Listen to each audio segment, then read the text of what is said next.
জমকালো আয়োজনের মধ্য দিয়ে প্রথমবারের মতো অনুষ্ঠিত হলো দক্ষিণ রুমেলাছড়া যুব পরিষদের আয়োজনে মিলন মেলা। শুক্রবার দিনব্যাপী নানা আয়োজনের মধ্য দিয়ে মিলন মেলায় অংশ নেয় এলাকাবাসী।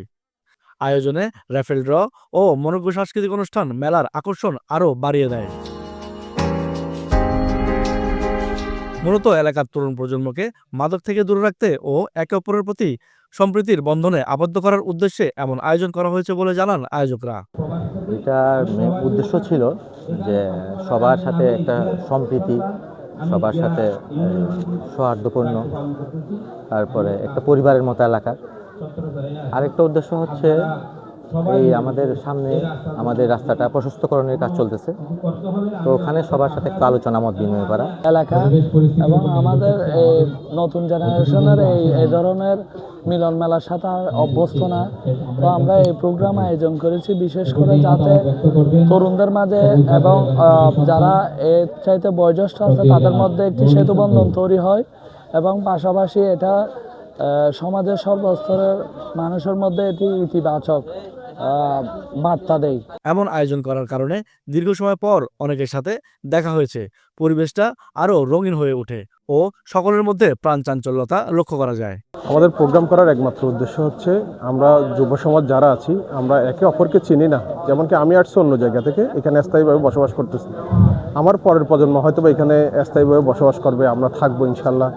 তো আমরা যদি একজন আরেকজনকে না চিনি তাহলে আমাদের মধ্যে যে ভ্রাতৃত্ববোধ, যে স্নেহ, যে মায়া মমতা, ওই জিনিসটা আমরা পাবো না আসলে। তো এই জন্য আসলে আমরা আজকের এই মিলন মেলার মাধ্যমে একমাত্র উদ্দেশ্য হচ্ছে যুব পরিষদ যারা আছে আমরা যাতে একে অপরকে চিনি, আমাদের পরের প্রজন্মকে যারা আমরা জানতে পারি, চিনতে পারি, ওদের জন্য যাতে আমরা একটা ভালো পরিবেশ সৃষ্টি করে যেতে পারি, এটাই হচ্ছে আমাদের একমাত্র উদ্দেশ্য। দক্ষিণ রুমেলাছড়া যুব পরিষদ কর্তৃক আয়োজিত আজকের এই মিলন মেলা একটি সুন্দর এবং সাফল্য যুক্ত একটি সুন্দর অনুষ্ঠান হয়েছে।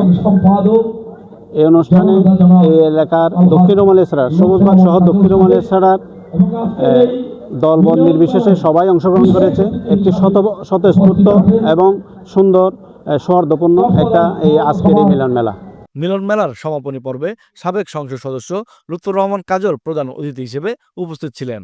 তিনি আয়োজনের প্রশংসা করে বলেন, এমন আয়োজন প্রতিটি পাড়া মহল্লায় হওয়া প্রয়োজন। এতে করে একে অপরের প্রতি সম্মান বাড়ে, শ্রদ্ধা বাড়ে। আপনারা যে চিন্তা করছেন, যে চেতনা নিয়ে আপনারা এই মিলন মেলা করেছেন, ইনশাআল্লাহ আপনারা এটা সফল হবেন, অবশ্যই সফল হবেন। যে পুলিশ অথবা প্রশাসন সমাজ ঠিক করতে পারে না যদি সমাজের মানুষ যদি ঐক্যবদ্ধ না হয়। প্রথমবার আয়োজন সফল হওয়ায় পরবর্তীতে এর ধারাবাহিকতা ধরে রেখে প্রতি বছর এমন সৌহার্দ্যময় মিলন মেলার আয়োজন করবে বলে জানান আয়োজকরা। News desk, Penoya news.